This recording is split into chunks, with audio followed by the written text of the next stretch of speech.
you are supporting expensive technology. So you are not really supporting an expansion of a European car market. We are in Europe at less than 10% of electrified vehicles, and we have to accelerate. You cannot reduce everything to price.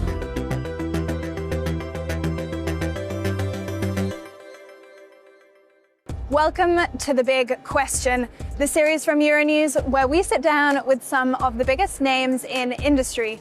I'm Elena Butler, and today I'm joined by Xavier Chardon, CEO at Citroën. Thank you so much, Xavier, for being with us here today. Chinese brands have seen significant success in Europe. For example, BYD has been very popular in terms of its EVs. What does this mean for Citroën?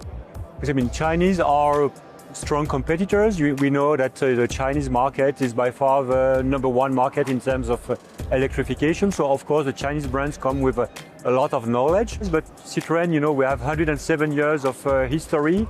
We exist since 1919. We have a strong DNA, strong innovation pattern.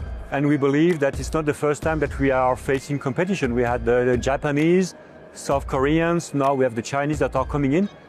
We have to adapt, we have to electrify our models. We have also to be, I would say, very cautious in terms of affordability. That's why we have decided to reposition the price of the EC3. The car is now available with urban range below 20,000 euro. In France, with the incentives, it's even one of the most affordable EV in the market. Started at 13,900 euro after incentives. So we are democratizing electrification, and we are not afraid of Chinese.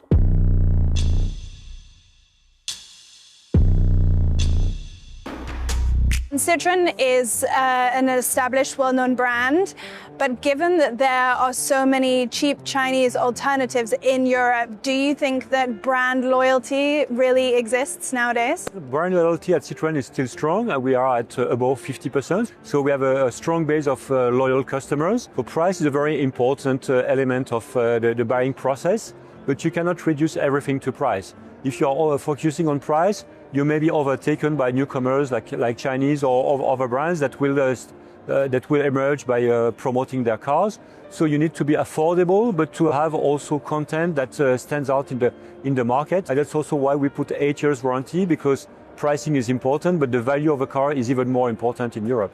A recent independent study claimed that the Citroën C3 was the cheapest car to maintain in France.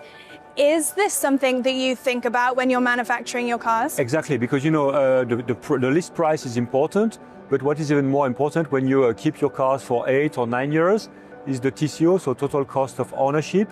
So not only the price, but also the consumption of the car, and the C3 is very low on consumption, and also the maintenance. When you buy a car, when you use a car, it's the second expense in the household after the house.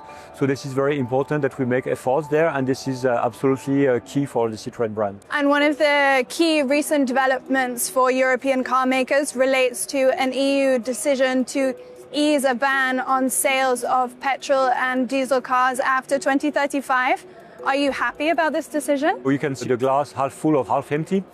Half full because we see that there's a potential for improvement and understanding about the situation and the rules that were defined in 2017. We see that the market is not moving into electrification as fast as anticipated, but half empty because there are many topics that are not covered yet. If I take one example on the LCV, people today are not willing to buy electric LCVs because it's simply not answering the way they use the car. When you use a LCV, you cannot charge at home, you cannot charge in the office. The TCO is not competitive yet, so we are in Europe at less than 10% of electrified vehicles, and we have to accelerate. And here we see that the European Union has made a slight effort, but it's not far enough. And the new EU proposal softens the emissions ban, but on the other hand, it also requires the use of green steel and biofuels in non-electric cars. Yeah. Is this a realistic suggestion? I would say it's a slight opening because, of course, you are not at 100% yet, but you have this 90%. But for the 10% that are remaining, you have, like you said, biofuel. It's good, but what you have to bear in mind is that those are free, expensive technologies.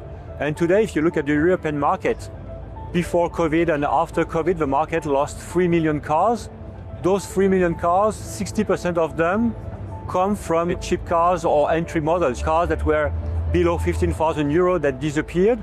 And by promoting e-fuel, by promoting range extender, by promoting plug-in hybrid, you are supporting expensive technologies. So you are not really supporting an expansion of a European car market. So this is where we hope that we will have a bit more of understanding about the situation and bring rules that make cars more affordable. Do you worry that a relaxing of the ban will actually put Europe behind, say, other countries like China that are really steaming forward with this green technology? We have to react, especially if you look at battery technology. This is absolutely important that we reduce our dependency to the Chinese producer. And that's why on Stellantis we have decided to invest in a joint venture in France. We will do another one, a joint venture also with CATL, which is a Chinese leader in terms of battery technology. And we believe that with this joint venture 50-50, we will also gain understanding about the technology and keep progressing and also get access to the future technologies. And in terms of your sales over the last 2 years, are you seeing a really marked change in terms of preferences for electric vehicles or also for petrol and diesel cars? What is very interesting is that in general we see a slight acceleration of the electrification, but at a rather low pace. We will be around 20% of electrified vehicles in Europe in 2025. So 1 car out of 5. But Europe has you have big differences between markets like Norway. 95% of the cars sold in 2025 were pure electric vehicles. On the other side, if you look at Croatia, Italy, you are below 5%. So the 20% is a spectrum, is an average of a very different spectrum. Citroën, in 2025, we doubled our sales of electric vehicles. And Stellantis was formed 5 years ago from a merger between PSA and Fiat Chrysler Automobiles. What has changed since 2021? I would say the fact that we are now part of Stellantis Group is giving us more volume, more scale. So if I look at the C5 Across, for example, we have the chance to have a fantastic new platform that we share with our colleagues of Peugeot, Jeep and Opel. And this is bringing a new state of technology. If we were alone, we wouldn't be able to have, for example, electric vehicles a range up to 680 kilometers. So we try to optimize the scale through Stellantis, but still keep our DNA that is pretty unique. Great, thank you so much for sharing your time and coming on The Big Question. Thanks, it was a great pleasure. Thanks for visiting us.